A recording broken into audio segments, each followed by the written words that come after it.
Olá! Hoje nós falaremos de uma fase muito importante do seu trabalho, que é a fase da metodologia. Eu sou o professor Jonas Rodrigo Gonçalves, eu estou usando um material autoral, daqui a pouquinho eu faço referência a que material é este. Ele é totalmente gratuito e na descrição desse vídeo eu coloco a disponibilidade do material, tá joia?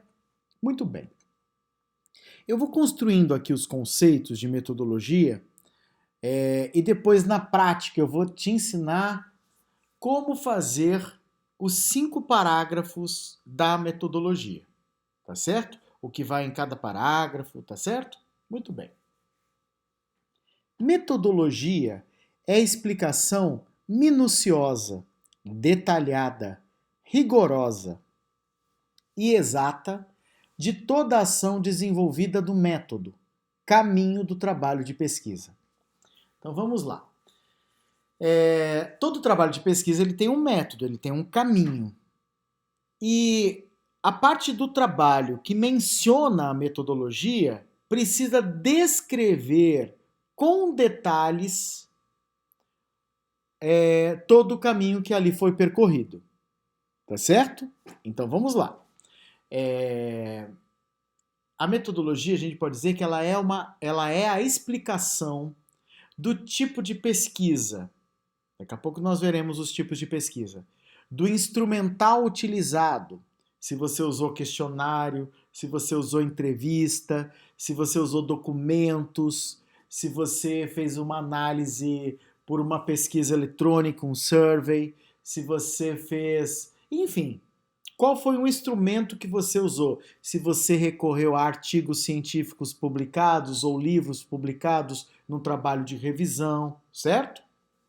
Você também explica o tempo previsto, a equipe de pesquisadores, se é um trabalho sozinho ou se tem mais alguém, a divisão do trabalho, como que se deu, as formas de tabulação e tratamento dos dados, como que foi feito isso, enfim, tudo aquilo que se utilizou o trabalho de pesquisa, certo? Eu sei que está ainda numa explicação um pouco abstrata, e vocês sabem por esse meu curso que vocês estão fazendo, que eu sou uma pessoa que gosto muito da prática, né? Eu sou bem prático, eu gosto de praticidade, mas eu quero dar um pouco também desse teor mais teórico neste capítulo que é tão importante, né? Que é essa parte do trabalho que é tão importante, que é a metodologia. Vamos lá. O capítulo da metodologia deve responder basicamente as questões a seguir. Então, tem aí 5 questões. Primeira questão: explique para o seu leitor qual é o tipo de pesquisa que eu abordo a seguir nesta obra. Daqui a pouco eu vou explicar quais são os tipos de pesquisa para você escolher aí qual é o seu. Muito bem. Depois, explicação do instrumental utilizado, questionário, entrevista, aquelas coisas que eu já falei antes. Um survey, uma pesquisa eletrônica, documentos num site de um órgão público, que tem acesso público, num tribunal, certo? Também os artigos científicos ou os livros, no caso de uma revisão de literatura. Você também vai dizer, terceira pergunta, quais os critérios de exclusão? Repare, né? Se você diz quais são os critérios de exclusão, você também vai dizer os de inclusão, né? É claro, né? Qual o tempo previsto? Quanto tempo será feita essa pesquisa? Tanto para a aplicação do instrumental primário, quando houver, a gente chama de prova primária, quando você tem questionário, entrevista, submete a comitê de ética, tudo isso é instrumental primário, certo?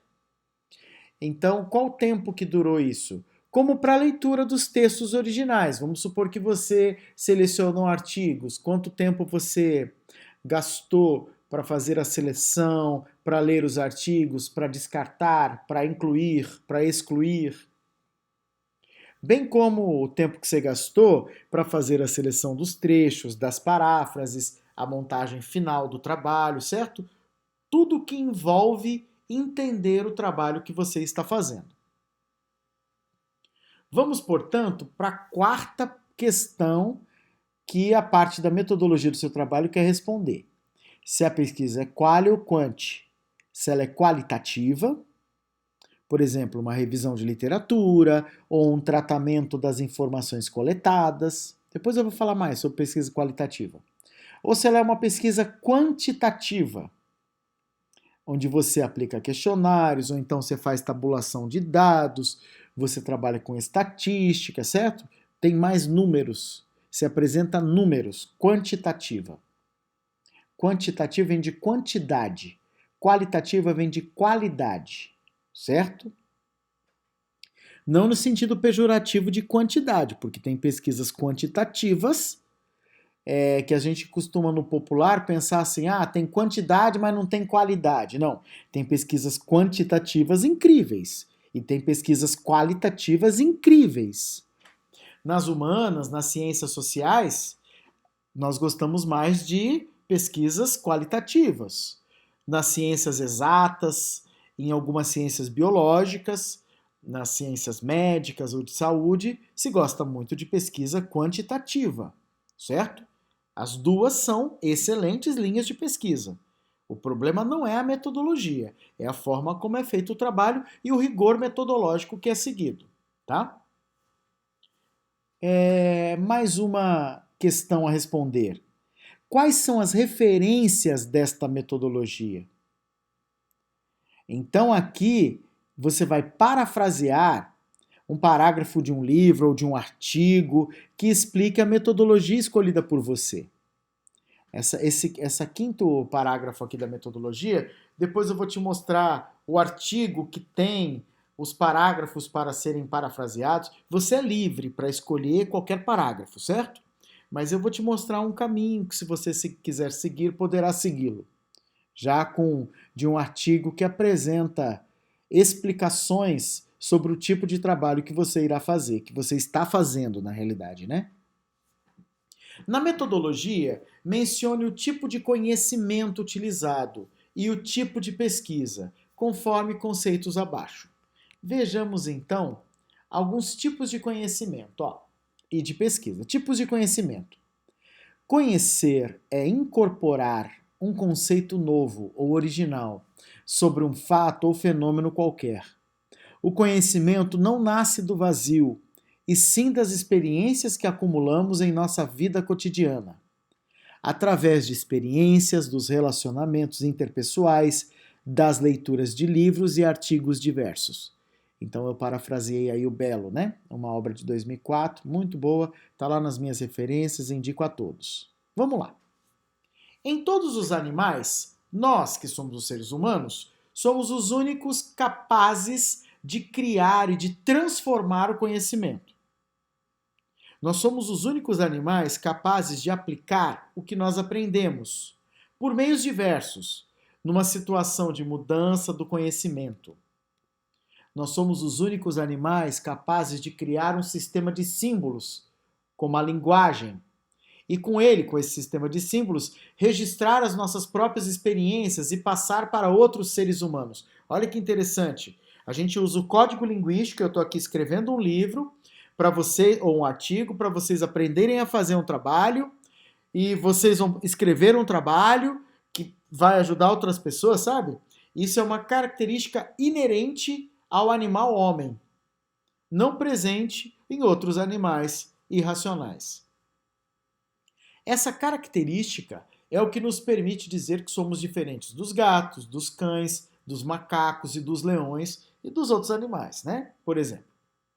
Ao criarmos esse sistema de símbolos, através da evolução da espécie humana, nós nos permitimos também, ao pensar, por consequência, a ordenação e a previsão dos fenômenos que nos cercam. Certo? Muito bem. Então, para isso, é importante que a gente saiba que existem vários tipos de conhecimento. Eu vou listar alguns aqui. Primeiro conhecimento é o conhecimento vulgar. Senso comum. O que é esse conhecimento conhecido como senso comum? É o conhecimento obtido ao acaso.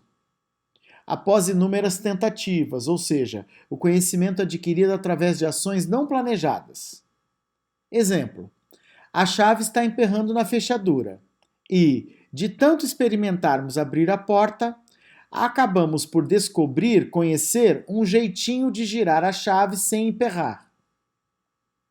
Ah, é verdade, professor. Uma porta velha, uma fechadura antiga, a gente dá um tranquinho, já sabe que vai mais para o lado, aquela porta abre daquele jeito. Pois é, mas isso é algo que é empírico, partiu da experiência. Você experimentou, arrumou uma forma de abrir a porta, de abrir aquela fechadura. Mas isso não é científico, não é acadêmico, certo? Esse é um conhecimento vulgar.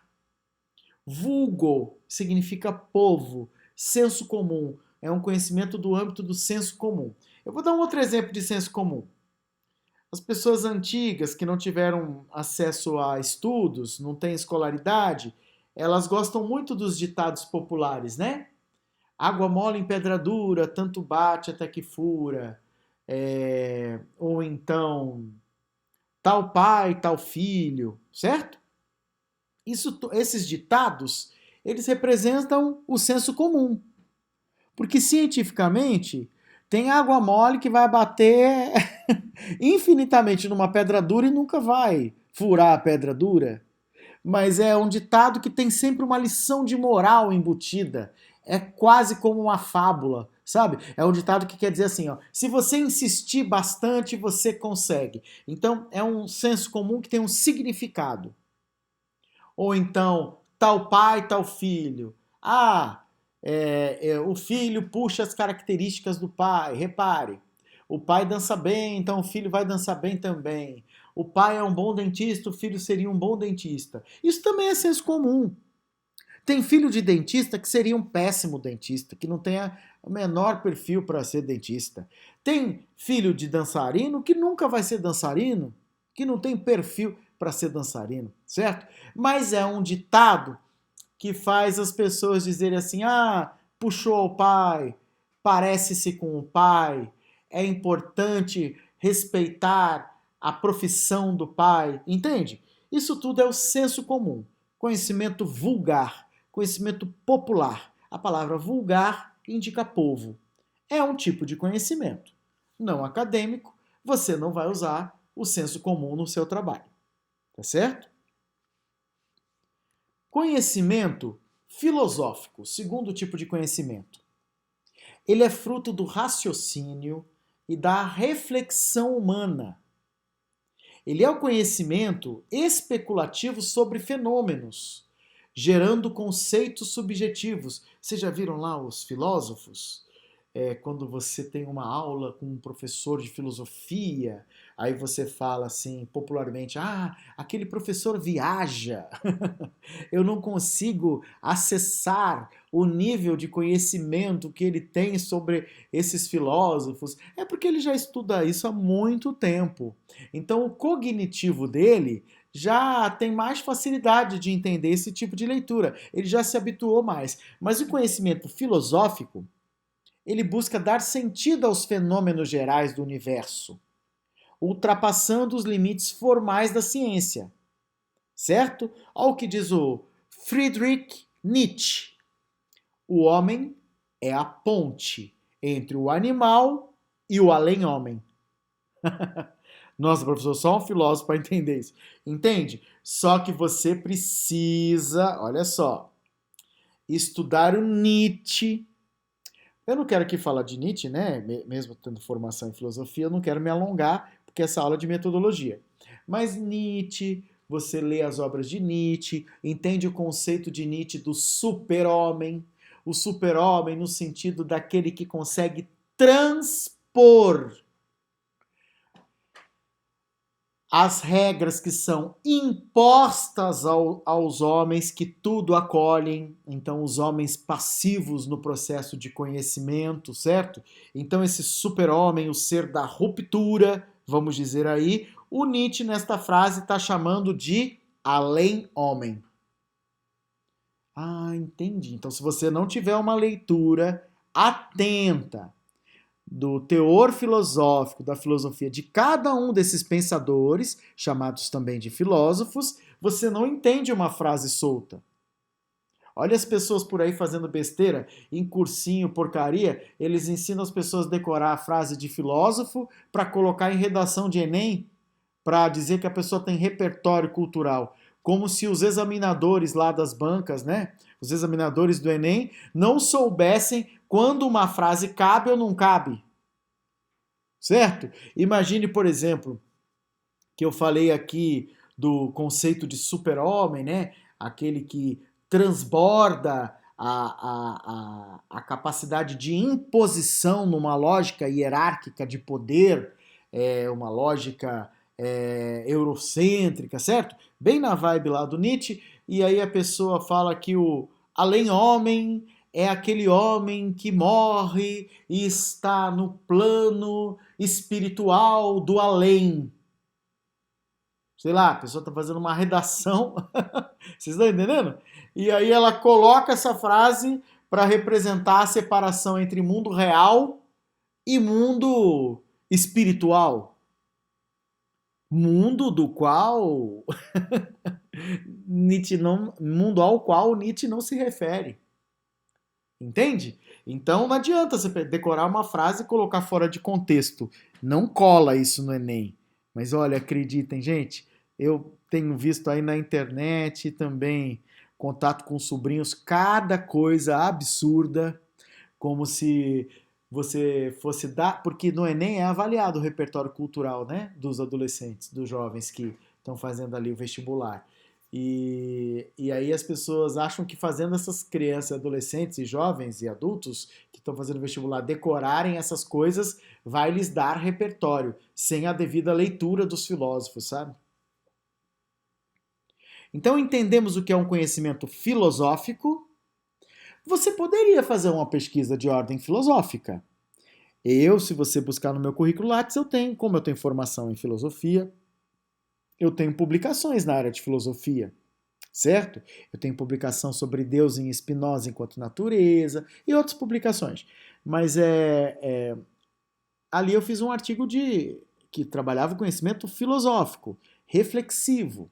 Nesse artigo do Spinoza, por exemplo, eu vou construir o conceito de Deus enquanto natureza em Spinoza, fazendo reflexões a partir das obras dele, dos axiomas, certo? É um conhecimento filosófico. Provavelmente, este conhecimento filosófico não será o conhecimento desse seu trabalho de revisão de literatura que nós estamos neste curso, certo? Seria bom que fosse, mas você precisaria usar um filósofo ou uma filosofia como norte, e além disso você teria que embasar toda essa reflexão para o seu leitor chegar no nível do pensamento deste filósofo, certo? Ou desta filosofia. Então vamos lá. Então vamos dizer que você descartaria neste momento a letra B, conhecimento filosófico. Vamos entender o que é o conhecimento teológico. Conhecimento revelado pela fé divina ou crença religiosa. Não pode, por sua origem, ser confirmado ou ser negado. Depende da formação moral e das crenças de cada indivíduo. Ah, entendi, Jonas. Teológico significa teologia, Deus, religião, crença, fé. Isso mesmo. Existem trabalhos científicos, Jonas, trabalhos da... Claro, teologia é uma ciência, é uma área. Todos os estudiosos de teologia, padres, pastores, têm a teologia também das crenças de afrodescendentes, tem a teologia do budismo, tudo Theon, Deus, certo? Independente da religião, é possível você fazer um trabalho científico explicando aspectos teológicos, teologais. Na época lá, eu tive a oportunidade de ser seminarista e com o objetivo de me formar padre, e enquanto seminarista, eu tive que fazer um trabalho de pesquisa que gerou uma publicação, onde eu comparei, por exemplo, o que seria o céu do cristianismo católico ou evangélico com a colônia espiritual do espiritismo kardecista. E eu fiz um trabalho acadêmico, científico, elogiado pelas pessoas que corrigiram esse trabalho. Repare, naquele momento eu estava fazendo um trabalho acadêmico, teológico, certo? Um estudo comparativo de um aspecto dentro de duas teologias diversas. A teologia cristã, né, a partir de Jesus Cristo, enquanto revelação, e a teologia da análise do Evangelho segundo Allan Kardec, na lógica do espiritismo, que a gente chama de kardecista. E eu trabalhei nessa publicação as semelhanças e as diferenças entre o céu e a colônia espiritual. Tá joia? Vou dar um outro exemplo. Ó. Acreditar que alguém foi curado por um milagre, ou acreditar em duende, ou acreditar em reencarnação, ou acreditar em espírito, ou acreditar em Nossa Senhora, ou acreditar, certo? Tudo isso é conhecimento teológico. Então, a menos que você esteja fazendo um trabalho de teologia científica, em que você esteja explicando conceitos teologais, o seu trabalho também não terá conhecimento teológico. Vamos prosseguir. Conhecimento científico é o conhecimento racional, sistemático, exato e verificável da realidade. Sua origem está nos procedimentos de verificação baseados na metodologia científica. Podemos então dizer que o conhecimento científico, olha o que diz o Galiano, é racional e objetivo, atém-se aos fatos, transcende aos fatos, ou seja, vai além dos fatos. Transcender, ir além. É analítico, conhecimento científico, ele faz análise. Requer exatidão e clareza. Ele tem por objetivo chegar na versão mais clara possível daquele objeto de pesquisa. Ele é comunicável, ou seja, quando você escreve e torna público, publica, você está comunicando. Ele é verificável. Por isso que eu fiz questão de nem parafrasear aqui o Galiano. Eu gosto muito dessa definição. É algo que você verifica, que você checa. Eu quero descobrir tal coisa. Então checa através de um trabalho, mesmo que seja um trabalho de revisão de literatura. É um conhecimento que depende de investigação metódica. Esse conhecimento busca e aplica leis. Olha, não só nos trabalhos de direito, mas em todas as áreas de formação, você respaldar o seu tema numa base legal é sempre muito importante. Isso pode envolver lei, doutrina, jurisprudência, sabe? Tudo. O conhecimento científico, ele é explicativo. Ele pode fazer predições, ele pode predizer coisas. Ele é aberto e ele, sobretudo, é útil. Vou dar um exemplo de conhecimento científico. Descobrir uma vacina que evite uma doença. Descobrir como se dá a respiração dos batráquios. Tudo isso é conhecimento científico. Então, peraí, Jonas, eu estou fazendo aqui um trabalho de revisão de literatura. Qual é o tipo de conhecimento, se eu tivesse que escolher entre esses quatro? Primeiro, conhecimento vulgar, né? Que é o conhecimento do senso comum. Segundo, conhecimento filosófico. Terceiro, conhecimento teológico. Quarto, conhecimento científico. Sem dúvida, a exceção do que eu já comentei enquanto eu falava dos outros conhecimentos, o seu trabalho é sobre conhecimento científico. Entendi, professor. Meu trabalho é sobre conhecimento científico. Beleza. Tá clareando? Eu espero que sim. Para não ficar com uma aula muito grande, eu vou parar por aqui na explicação do conhecimento, certo? E no próximo vídeo eu vou entrar nos tipos de pesquisa. Mas só para lembrar, né? O conhecimento científico, ele pode, desde partir da dialética de Platão, onde você ia contrapondo as coisas para chegar à verdade, a episteme, né? A epistemologia, ele pode partir da lógica do Descartes, que você vai questionando, tem a dúvida metódica, né? Ele que foi um grande matemático, contribuiu muito com a geometria e ele construiu um método, né? Um método de investigação filosófica. Então, você também pode entender um caminho epistemológico de conhecimento científico no Descartes, no sentido de que é o Descartes que faz você perceber que você tem que duvidar. Porque quando você duvida, você vai fazer uma pesquisa maior e você vai aprofundar. E você duvida porque, por exemplo, os empiristas que acreditam muito nos sentidos, né? A gente sabe que os sentidos nos enganam. Você pode, pelos sentidos mesmo, tato, audição, olfato, paladar, visão, sabe? Você pode achar que uma coisa é uma coisa pelos sentidos e ela na realidade é outra coisa. Então repare como os sentidos têm a capacidade de nos enganar. Daí a importância da dúvida metódica, do método cartesiano do Descartes, te dizer, desconfie dos sentidos. Você precisa desconfiar dos sentidos para você construir uma base epistemológica, chegar ao conhecimento científico, certo?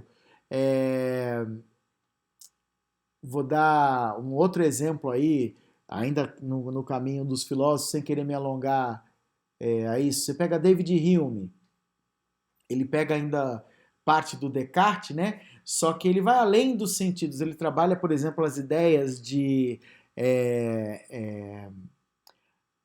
as ideias complexas, ou também ele chama de ideias compostas em algumas traduções de Hume. Que ideias são essas? É quando você, a partir dos sentidos, produz conhecimento. Só que você produz conhecimento comparando os sentidos primários. Vou dar um exemplo prático. Você pega uma maçã. Se você consegue descrever uma maçã pelos sentidos, o sabor da maçã, o tamanho da maçã, então você vê a maçã, você come a maçã, paladar, você pode ouvir o barulho ao morder a maçã, você tem a audição, certo? Então, pelos sentidos você percebe a maçã. Ok, Jonas. Então vamos lá. No entanto, aí você também, pelos sentidos, consegue acessar uma fruta, como uma outra fruta, como por exemplo uma melancia. Repare, a textura, o cheiro, a imagem da melancia é diferente pelos sentidos, empirismo, você localiza a melancia. E aí, ao comparar a maçã com a melancia, repare que você tem uma ideia complexa, certo? Que ideia complexa você tem? Da palavra maior. Repare, a maçã é menor que a melancia. Então a melancia é maior que a maçã. Ah, entendi. Então a palavra maior, que a princípio seria uma palavra abstrata, por meio da comparação com coisas concretas percebidas pelo sentido, você desenvolve uma ideia composta, uma ideia complexa, que significa a palavra maior. E aí, olha que interessante, você pode fazer análises. Deus é o maior ser, Deus é infinito. Repara que tudo vai te remeter a maior. A tua mente vai comparar uma coisa menor com outra maior. E o infinito significa algo infinitamente maior. Jonas, estou entendendo. Eu só quis pegar aqui 3 filósofos como base de conhecimento científico ou epistemológico, né? Tentando trabalhar a dialética de Platão, o conhecimento a partir dos sentidos diante da dúvida metódica do Descartes e indo para, por exemplo, o aspecto aí do David Hume das ideias compostas e das ideias complexas, beleza? Tudo isso é conhecimento científico. Você usa estratégias para verificar, transcender, analisar. Tá certo? Muito bem. Então, o tipo de conhecimento do trabalho que você está fazendo, que vai compor lá o parágrafo da metodologia, é conhecimento científico. Tá joia? Até a próxima aula. Espero que estejam atendendo. Para mim está sendo um prazer. Eu só não posso me empolgar aqui com filosofia, porque como licenciado em filosofia, se deixar, vocês já viram, né? Eu esqueço um pouco da metodologia e vou para a filosofia. Mas eu achei que cabia elucidar filosoficamente o conhecimento científico, já que ciência, né? A palavra conhecimento significa episteme, que gera epistemologia. Então a gente precisa ir nessa base epistemológica que tem raiz na filosofia. Tá certo? Um abraço, até a próxima aula, onde falaremos de tipos de pesquisa.